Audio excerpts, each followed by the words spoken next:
Okay, isang magandang araw po sa lahat at welcome po sa aking vlog. Meron po ako ditong gagawin ngayon. Ito ay CT100 na Badya Kawasaki. Ito ay, ang sira daw po nito ay timing chain.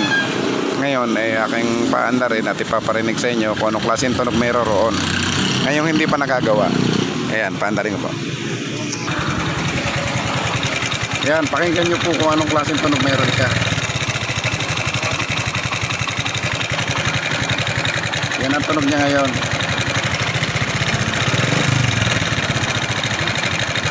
Okay, at aking umpisang baklasin na.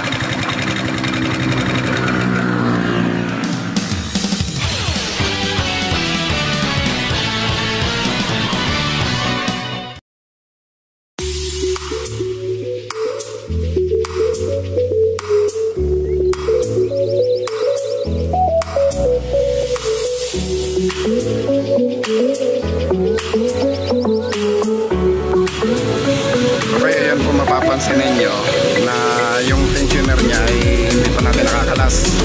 Tapos itong kabina ng timing chain ay ayan, law-law na siya. Pag kayo po ay magkakalas ng timing chain, kailangan ay naka-KDC rin siya o yung tinatawag na top dead center. Ganito yan, may marker po ito dito sa cam gear niya.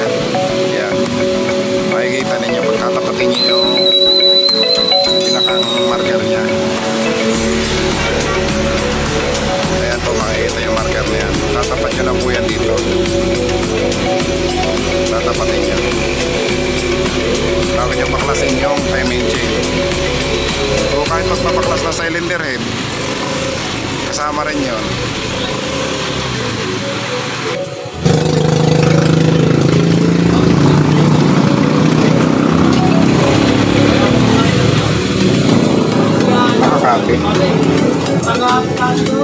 Yung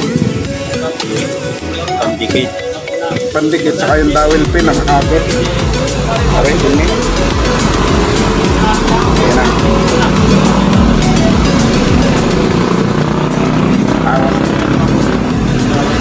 Malupit ang kabit nito. Yeah. Yan. Kaya ito Kuya Boy, pagka nabubutas ng kadena, natatamaan, natulo, iguanong splitter na tinatawag. Ito, yung butas dito, konektado pa itaas. Ayan, may, makikita mo ito, may butas yan dyan, pa itaas. Sabi anong kwenta nung ano niya, ba't may langis ito? Galing sa loob na presyo ng hangin, tumulusok tayo, bago dito dadaan niya.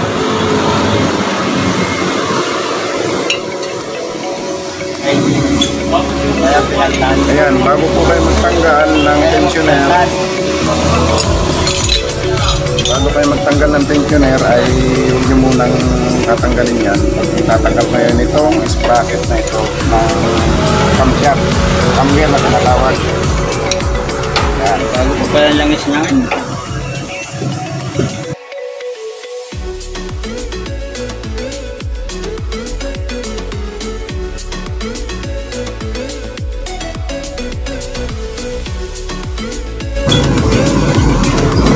Sagad na yung tensioner, tulak, wala nang iapante.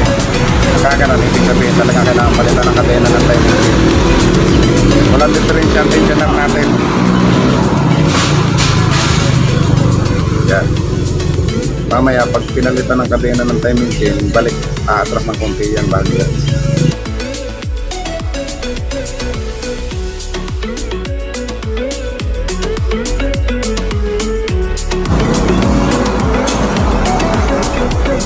Ilalagay nyo muna yung nagpunta na harang. Kukuha ko lang. So kaya nakaparsing socket para makalas yung nut ng magneto niya.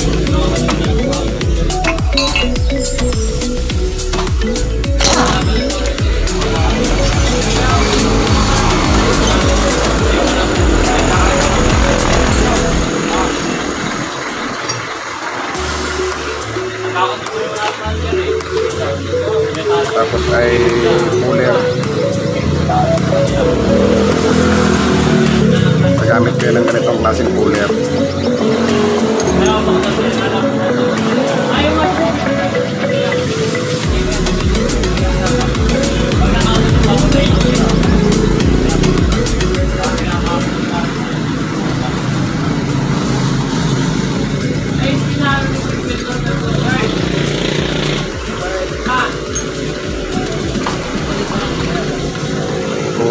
ganitong klase. Kanin sa dalawa.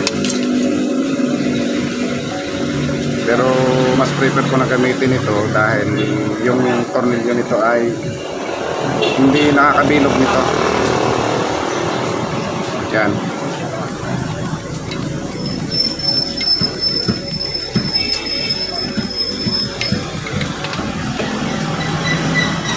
Lagi lang ulit nyo sisiguraduhin pagpapasok ng puller ay sagad para hindi maubos yung thread. Nalulos thread yun.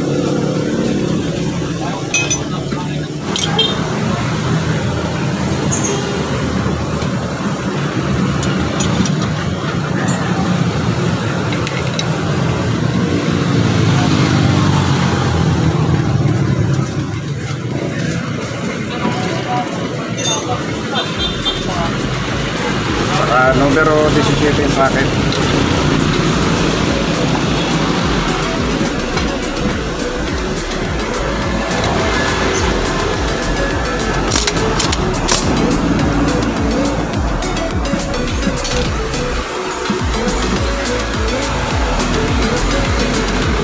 Yan. Tapos pagkakalas ng taper nito ay 5mm. Gagamitin mo. Bali ito ay 3 tornilyo.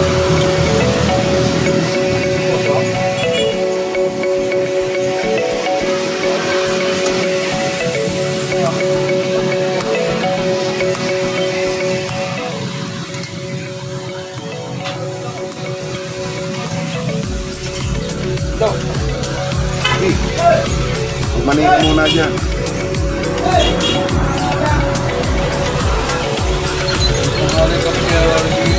Dati na nga hindi kayo nagpapalista.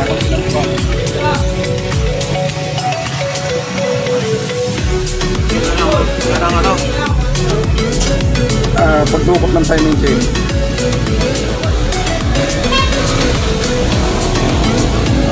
Makunat ah.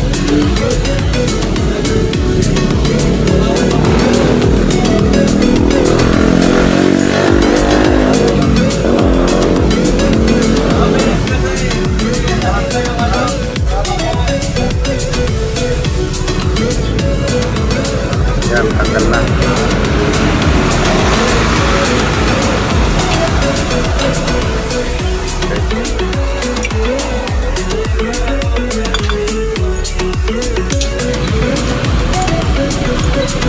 Bali ito igagamit ko yan itong tack screw, yung makapal. Saka yung pagtatanggal nung lock, yung guide ng timing chain.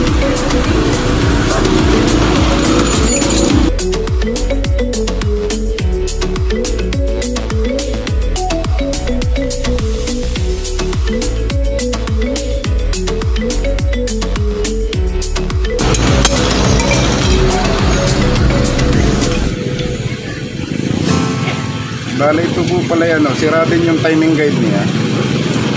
Yan sira na. Palitan natin ito ng bago.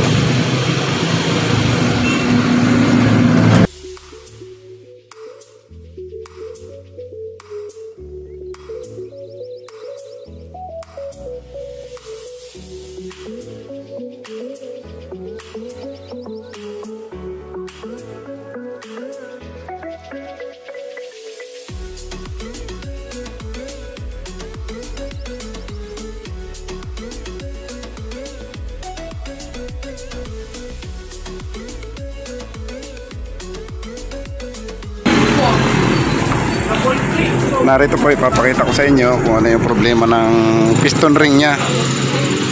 Ayan. Makikita nyo po yung pagitan ay malaki yung clearance.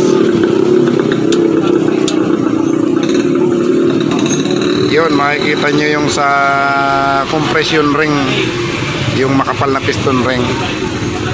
Ayan.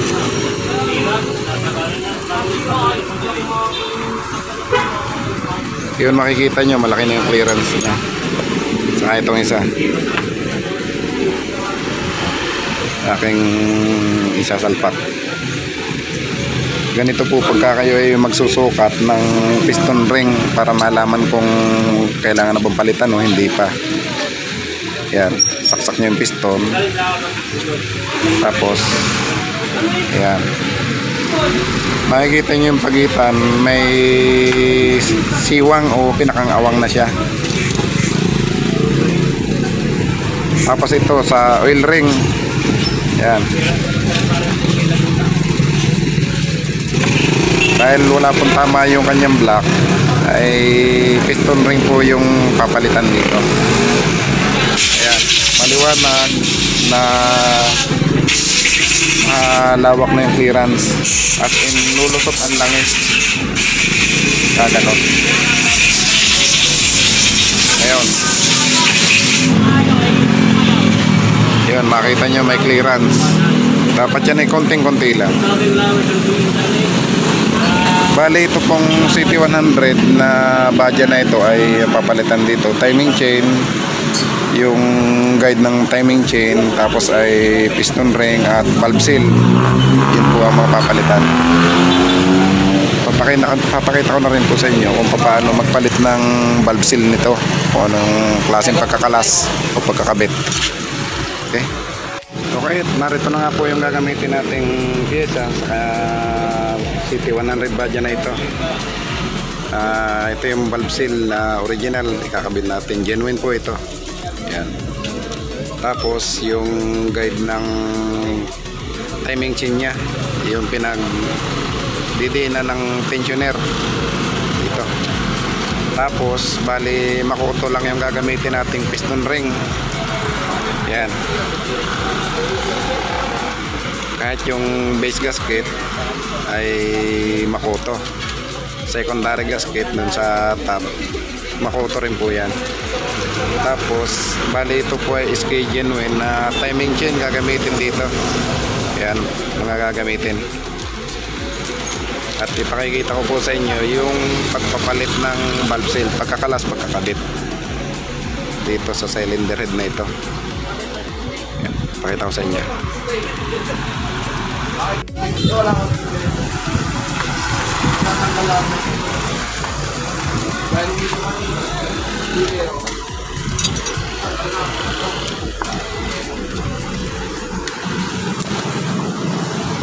Tigas ka. Yan.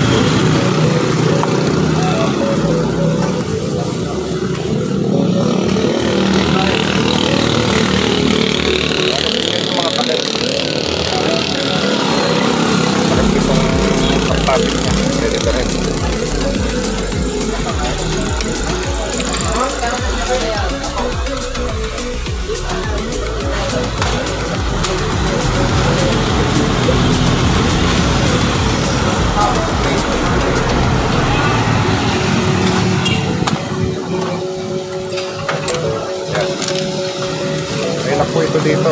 Bali, stroke.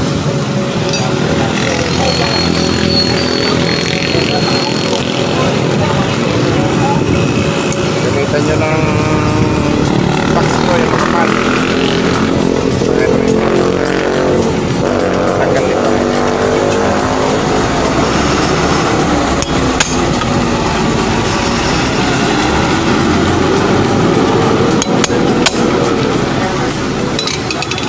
Pag walang tagahawak, samahan nyo ng paa.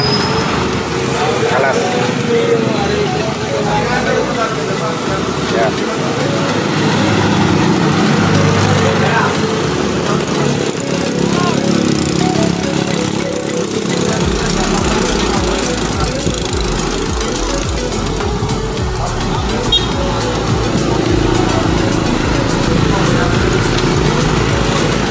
Yan, may lock siya.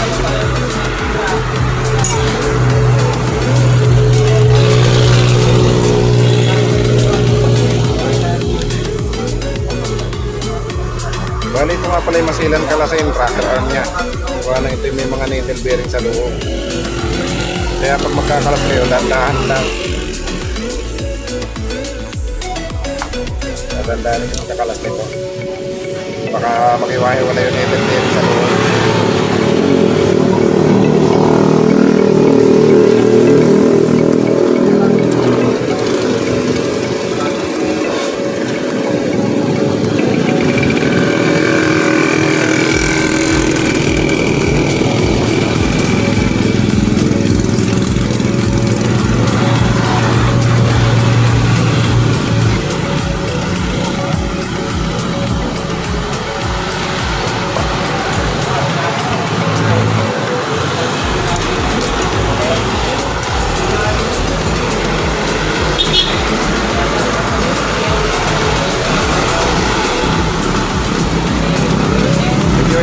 lang po sa pagkakalas nito, may needle bearing ito sa loob na pwedeng maghiwa-hiwalay.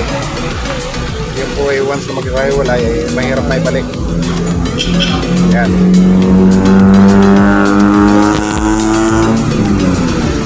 Buti ng kamyam.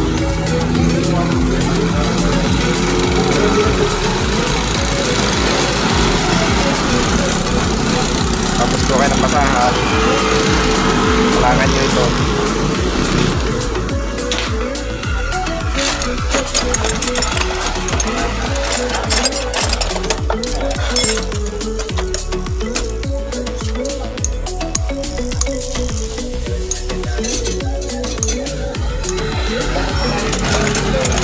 Ating gawin sa pagkakalas ng barbula, itong tools na itong gagamitin yan. Ito muna, tatanggal.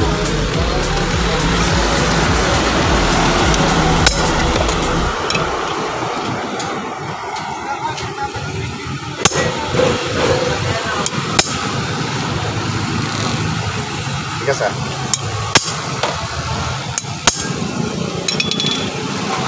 Yan. Tanggal nyo yan, hindi nyo nahugutin yung barbula. Ganyan.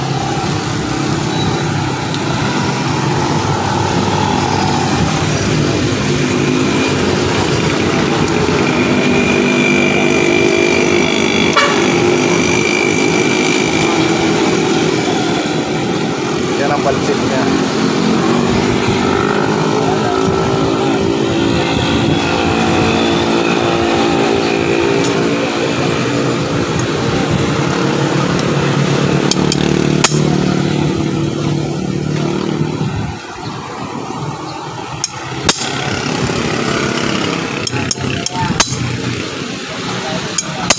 Nakatama sa onda po.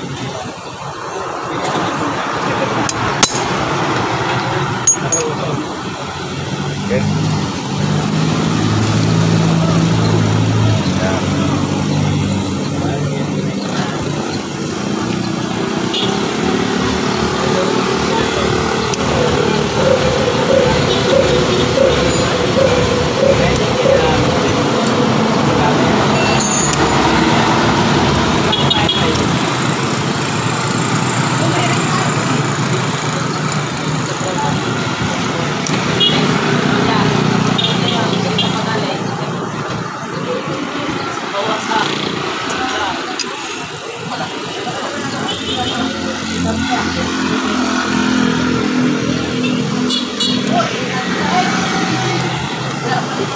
Ito yung balsin.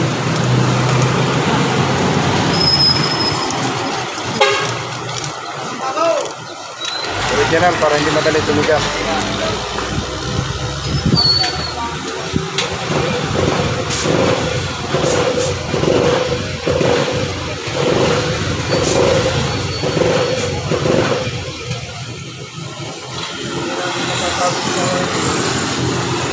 Ito isa.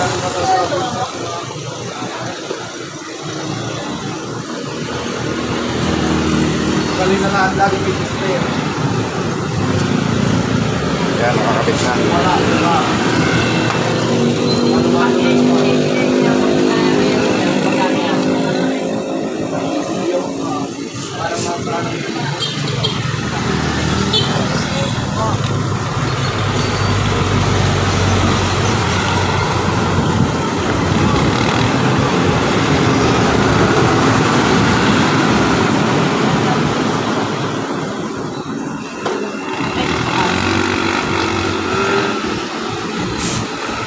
Pagbabalik, lagyan nyo rin ang kalang na basahan. Yan.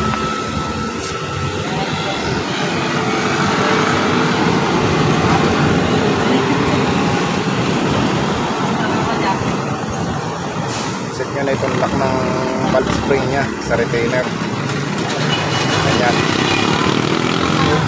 Tapos itong tools na ito, pagtama.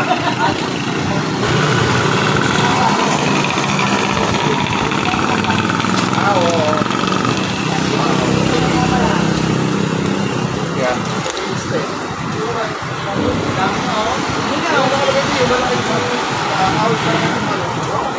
Yung walang ay. O yung walang ay.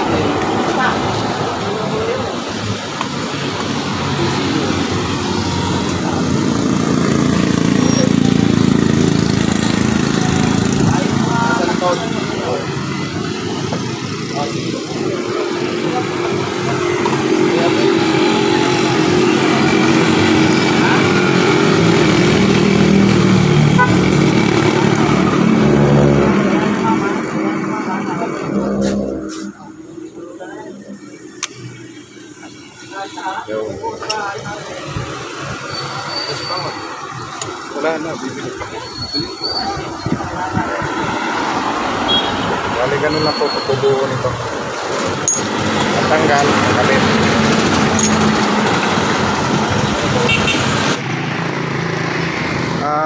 Make sure lang po na ingatan nyo paglalagay nitong rocker arm kasi ito po ay may needle bearing na tinatawag.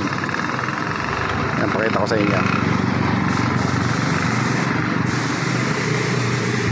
Makita nyo yung loob, yun ay may bearing, mga needle bearing na tinatawag. Ingatan nyo pong yan ay mabawasan dahil pag yan ay nabawasan ay hindi natatahimik ang andar na yan. Magiging malagitik ang andar na yan, maingay.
Tapos yung kulay itim ay sa gitna. Yung kulay itim, sa gitna yung ilalagay. Bali magkaiba ng kulay yan. Di ba mo ito makintap?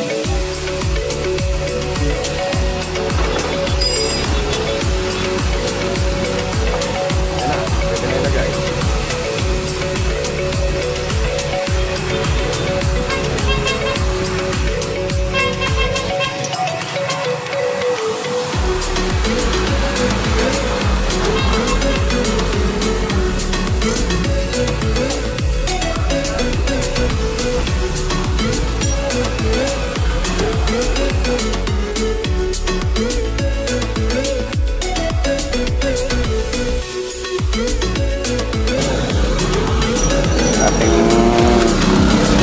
Lalagyan itong aking timing chain na SK Genuine po yan.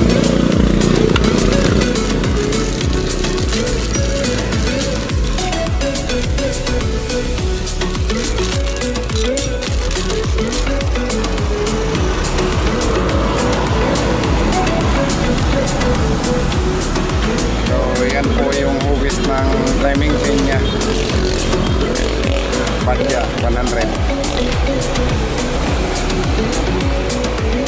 Unahin yung ilagay yung kadena kaya magpapalit ng timing chain tulad itong ginagawa ko.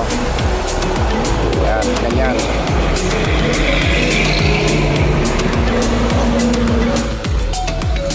Tapos lalagyan nyo ng harang na basahan ito ang butas kasi delikado yung tornilyo eh. lalagyan nyo yan. Ganyan. Dahil paglalagay ng tornilyo, delikadong malaglag doon sa butas. Yan.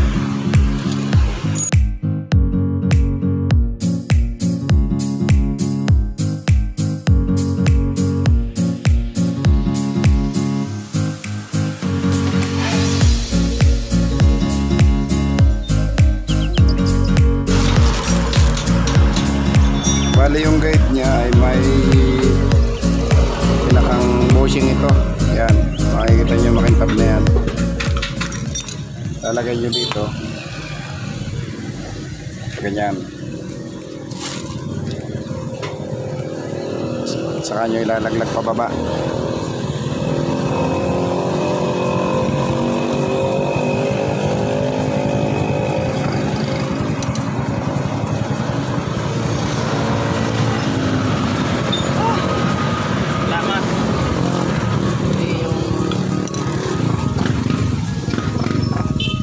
Kahit po yung kabak nito may pinakambusing din yan. Yan o, makita nyo.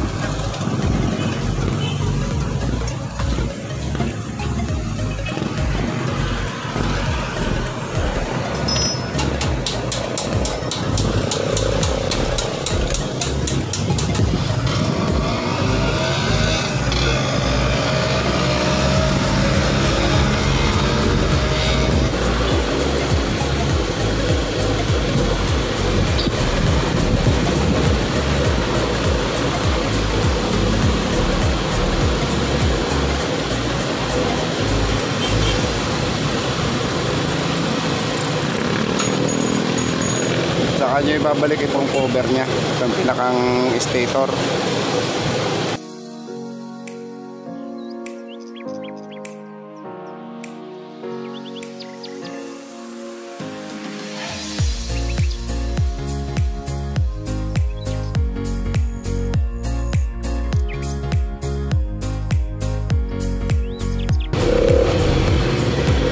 Bali pag higpit nito ay huwag nyo muna higpitan yung isang parte, kailangan ay sabay-sabay din siya. Minsan nasisira yung pinakang rubber o-ring nito eh.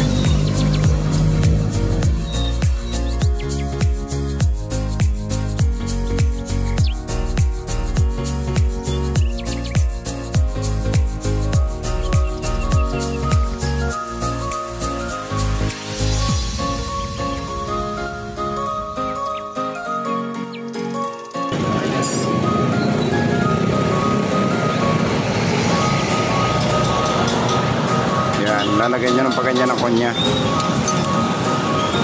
Pwede nyo na ibalik itong pinakang magneto nya.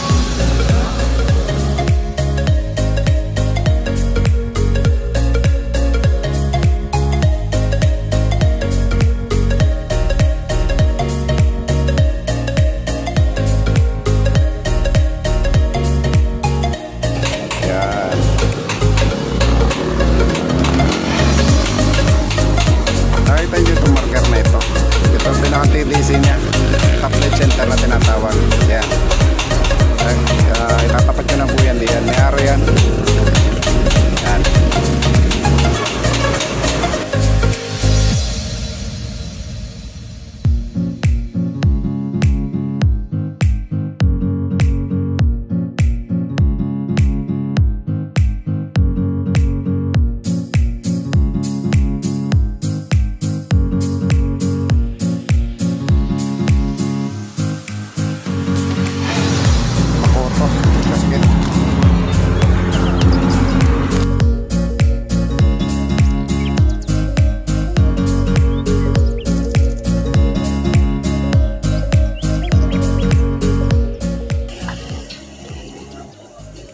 Bagyang galaw-galaw pagkatama ng lock.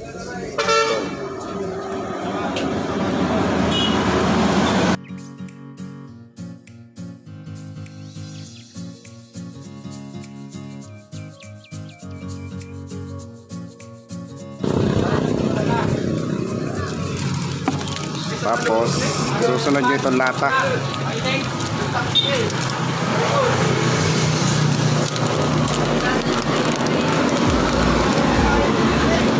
Kahit hindi nyo lagyan ng pangkapit, basta bago at malinis yung paglalapatan ng gasket.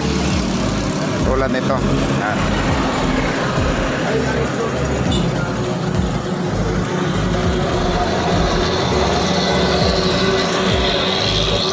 Ilalak nyo ito. Yang tinuturo kong yan. Yan, ganyan. Tapos make sure na nakatap yung piston nya. Dito itatapat nyo yung timing mark dito. Makikita nyo.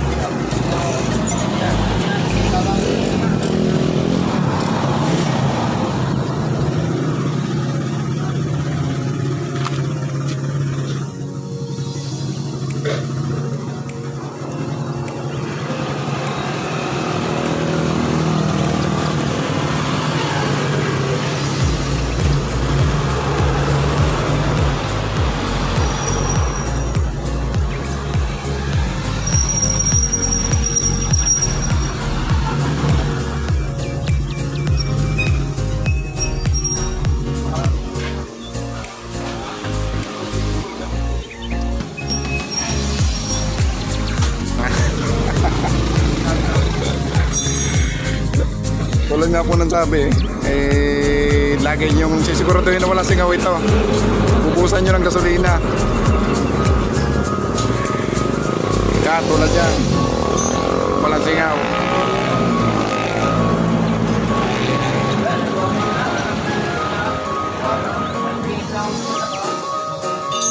Yan, makita nyo, nagpapawis. Okay lang na magpawis, pero kung tutulo, ibig sabihin talagang singaw na singaw siya. Yan.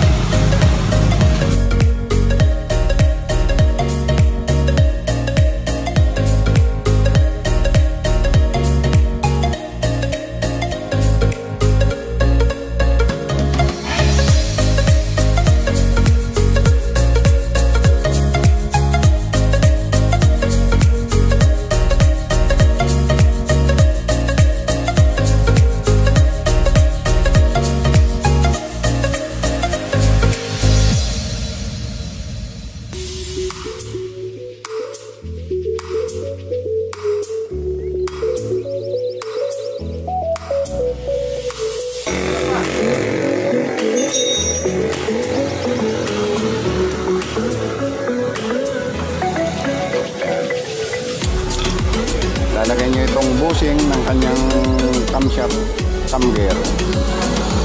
Nakang cam gear. Yan.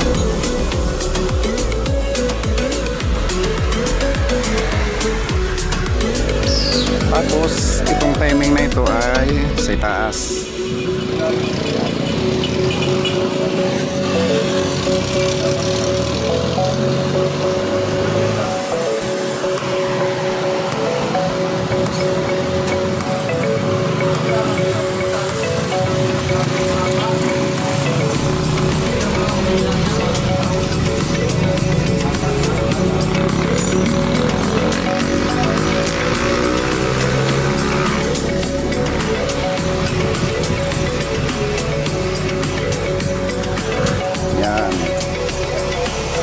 Pagka-timing nito, pagkakabit ay ilalagay nyo dito sa timing mark naman. Yan, pinakang PDC. Yun, mali. Iusod pagka mali.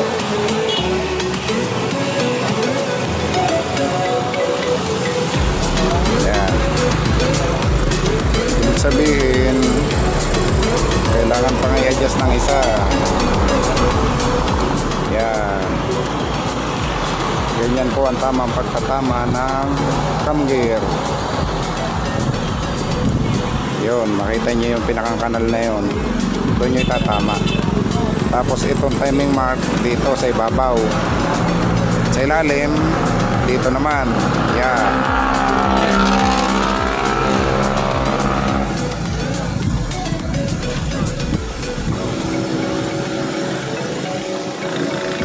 Bago kayo maghihigpit nito, pinakang bolt ng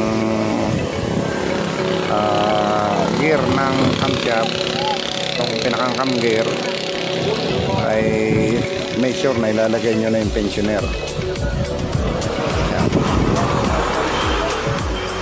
Bahagyang pagigpit lamang.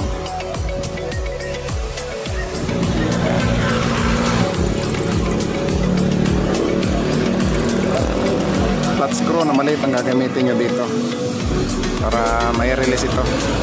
Yan.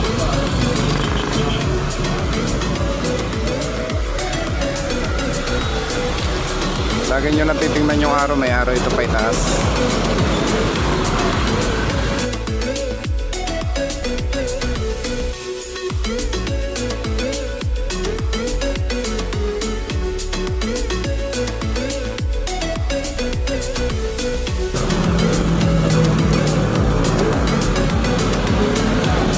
Saka nyo higpitan.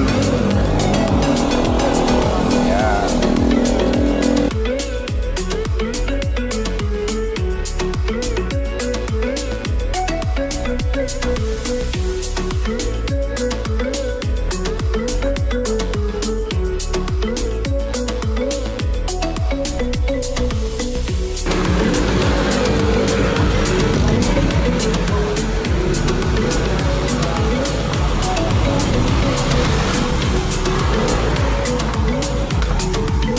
Okay, at yun lamang po ang pagkakabit ng timing chain, tapos ay yung piston ring sa valve seal nya. Okay, at ito po, tapos na siya. Ating paanda rin na. Para marinig ko ano yung andar ng makina nya.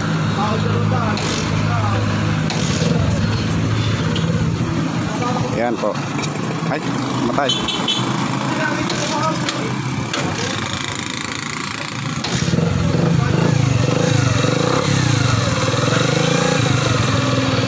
Kanina maingay, ngayon hindi na.